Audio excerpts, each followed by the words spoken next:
The other day, I was reminiscing with some friends about our favorite movies, and without hesitation, I said Titanic. There's just something about that movie, about Jack and Rose, about the way they looked at each other that stuck with me. And you know what's funny? Titanic actually helped me dodge some bad relationships. I watched it and thought, why doesn't the guy I'm dating make me feel like that? So I let go of what wasn't right. And in time, I met the man of my dreams, the Jack to my Rose. He was everything I had ever wanted in a partner. The first person who seemed genuinely interested in me, and not just in a surface level way, but in a way that made me feel seen. He asked about my career, my passions, what lit me up inside. He asked real questions and actually listened to the answers. For the first time in my life, I felt like someone was truly proud of me. And if that wasn't enough, he was an incredible dad. He had a daughter from a previous relationship, and I watched in awe at how deeply he loved her.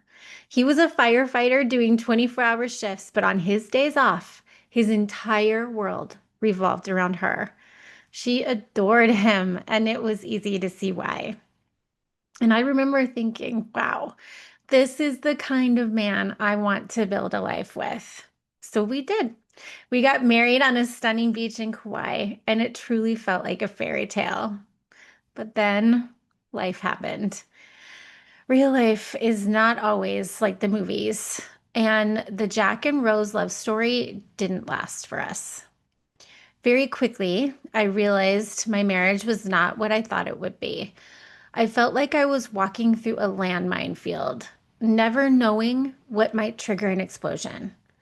I'd step forward cautiously, thinking the path was clear, only to be met by a reaction that made absolutely no sense to me. Asking for help somehow meant I was telling him that he wasn't doing enough, suggesting a different brand of something than the ones that he was using. It felt like a personal attack. And after our son was born, it got worse. Every ounce of stress, every responsibility, every meltdown, every exhausting moment that comes with a new baby just seemed way too much for him to handle. And at first, I thought it was just me noticing his absence, the weight of me feeling every night feed, every exhausting moment while he disappeared behind a closed door. But then our son started to notice too. One day, he toddled over to the basement door and knocked, too little to understand why Daddy wasn't coming out, too little to know what withdrawal and avoidance looked like.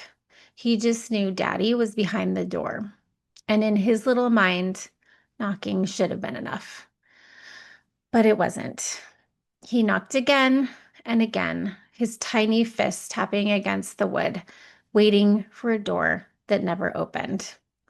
And I stood there holding my breath, hoping that maybe this time it would be different, that maybe the sound of his own son calling for him would be enough to bring him back to us. But it wasn't. I opened the door and I called his name, and the only response I got was a low, flat, I just can't right now. That was it. I just can't right now. And something inside me broke. What about me? What about what I can't do right now? What about the fact that I have no choice but to keep going? For 3 years, I did everything I could to fix it. I tried harder. We tried love languages, date nights, using I feel statements, taking 30-minute breaks during fights and coming back to it. But nothing worked. Then one day, everything unraveled in a way that I never expected. I had left my wedding ring on the kitchen table, grabbed my innocent 3-year-old, and I'd driven 5 hours to my parents' house, completely convinced that that was the end. But then my husband appeared. He found the ring, and without a word, he dropped everything, followed us, and wouldn't leave until I saw him. Reluctantly, I let him in. And when I finally looked deep into his eyes, I saw something different this time. A deep, unspoken sorrow, a silent plea.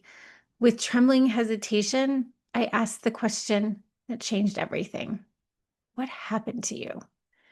And that was when he finally opened up, revealing the darkest secret of his life, the secret he'd told no one, the horrific abuse he had endured at the hands of the Catholic Church. And this was the moment everything shifted. This was not the Jack and Rose love story I had imagined, but it was real and it was mine. When my husband finally shared what had happened to him as a child, it was like a light bulb turned on, one that explained these years of pain, confusion, and conflict in our marriage. Because trauma, it doesn't stay in the past, it lives in the body, it rewires the nervous system. And when it goes unhealed, it shows up in the present, especially in our closest relationships. So here's what I mean. For someone who's been deeply hurt in childhood, survival becomes the number one priority. And those survival strategies, things like shutting down, avoiding, controlling, or lashing out, don't just disappear when they grow up. They carry those same strategies into adulthood, often without even realizing it. And here's the thing, none of it looked like trauma to me back then. I didn't see the abuse. I didn't see the pain. What I saw was distance, criticism, explosions over the smallest things. I thought he was being difficult. I thought I wasn't enough. I thought I truly was the problem. But the truth was, those reactions weren't about me at all. They were about protecting himself from pain that had started decades earlier. So when I asked for help, he heard it as criticism, that I wasn't really about the dishes or the diapers. It was about an old wound whispering, "You're not good enough and you're never going to measure up." When I recommended that different brand and it felt like an attack, that wasn't about potatoes or whatever the brand was. It was about control because as a child, he had no control over the abuse that happened to him. And as an adult, even the tiniest challenge to his choices felt very threatening.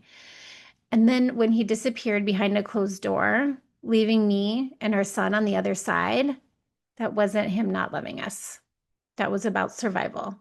For him, shutting down was safer than staying present. And trauma turns into landmines. The closer you get, the more dangerous it feels to the person carrying those wounds. And if you don't know what's really going on, you end up misinterpreting everything as well, thinking you're the problem and your marriage is doomed. But here's what I want you to hear. Trauma doesn't mean your relationship is over. It just means that the rules need to be different. Traditional marriage advice, it often doesn't work here because it doesn't account for how trauma rewires the brain and the body. And once I understood that, it completely changed the way I approached my marriage. Once I started to understand that trauma was playing a role in our marriage, I thought, okay, now we can fix this. So we tried everything. We tried the love languages, the date nights, we tried it again. But you know what? None of that stuff worked, even with me knowing this. In fact, sometimes it made it worse because here's the hard truth. Those tools are designed for couples who are starting from a baseline of safety. But when trauma is in the mix, safety isn't guaranteed. So instead of creating connection, the very things that were supposed to help us felt like gasoline on the fire. For example, date nights. Everyone tells you date night's the answer, right? You got to get time together. But when you're already walking on eggshells at home, putting on a happy face at a restaurant, it felt fake. And it actually made me feel more alone, sitting across the table from someone who seemed a million miles away. Or take communication skills. The whole use I feel statements. I would say, I feel hurt when you shut me out, hoping it would open a door. But instead, it just triggered defensiveness because to him, It still sounded like criticism. So, what breaks during conflict? We'd take 30 minutes apart. I'd come back ready to connect. But for him, that break wasn't a reset, it was a shutdown. By the time I came back, he was even further away. So, for years, I twisted myself into knots, trying harder, believing if I just did it right, if I just found the right formula, I could pull us out of the spiral. But the truth, no matter how hard I tried, nothing shifted. And eventually, I started to believe that maybe we were unfixable. And that's when I hit my own breaking point. The moment I left my ring on the table and drove away because the strategies weren't working, the marriage books weren't working, and I couldn't carry it all anymore. And here's what I want you to know. If you've been trying and nothing is working, it's not because you're failing. It's because that traditional advice doesn't really take trauma into account. And until you understand that, you'll keep feeling like you're running into the same wall over and over again. The day I left my wedding ring on that table, I thought our marriage was over. I had packed up our son, driven hours to my parents' house, and told myself this was it.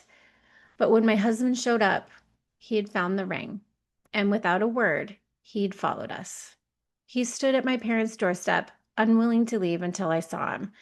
And when I finally let him in, something shifted. For the first time, I was able to look past the anger, past the defensiveness, and I saw something else, the deep, unspoken sorrow in his eyes, a kind of grief I hadn't recognized before. For the first time, he was able to share the truth, and suddenly so much made sense. The anger, withdraw, explosions at the tiniest things. It wasn't about me not being enough. It wasn't about our marriage being broken beyond repair. It was about the wounds he'd been carrying in silence for decades. And that moment was the beginning, not of an instant fix, but of a different path forward, a trauma-informed path. I stopped trying to win arguments or apply cookie cutter marriage advice and started asking a new question. What would help us feel safe? And I realized I couldn't control his healing, but I could choose how I showed up. I could choose to learn about trauma, to understand what was really happening beneath the surface, and to stop taking every reaction so personally. And when I began developing what eventually became my care framework, it's built on 4 pillars. Number 1, the C is comprehend trauma. You got to understand what's really going on. A is for access support for both you and your partner. It's really hard to do this alone. R is resilience through self-care because you can't pour from an empty cup like I tried. And E is establish stronger relationship patterns where you start shifting from survival mode to connection. It wasn't easy, it wasn't quick, but those small, consistent shifts started to change everything. And here's the truth. When you stop fighting against trauma and start working with the reality of it, you can create space for healing, healing that your partner most likely has never experienced in his entire life. So looking back, I can see now that our rock bottom wasn't the end of our story. It was the breaking point that led us and forced us into a different path. Is our marriage perfect today? Today, no, but it's stronger, it's more honest, and most importantly, it's real. We've learned how to stop walking on eggshells and start building trust again. We've learned that connection doesn't come from pretending that everything's fine. It comes from facing what's really there together. And if you're listening right now and thinking, this is us, this is my marriage, we're at rock bottom, we've tried everything and nothing works, please hear me. You are not alone, and this does not have to be the end of your story. Trauma may have shaped your relationship, but it doesn't have to define it. With the right understanding and tools, change is possible. So here are the key takeaways I want to leave with you. Number 1, rock bottom doesn't mean it's over. It means something has to change. Number 2, traditional marriage advice often fails when trauma is involved because it doesn't address safety. And number three, the path forward starts with comprehension, compassion, and small, consistent shifts. And if you need a first step, I've created a free resource for you. It's called Stop Arguments Before They Start. The three-step conflict diffuser cheat sheet. This is the trauma-informed guide that I've created to help you create more emotional safety and connection without spiraling into conflict. And you can grab it using the link in the description or the show notes because your relationship deserves more than survival. It deserves healing and it deserves hope.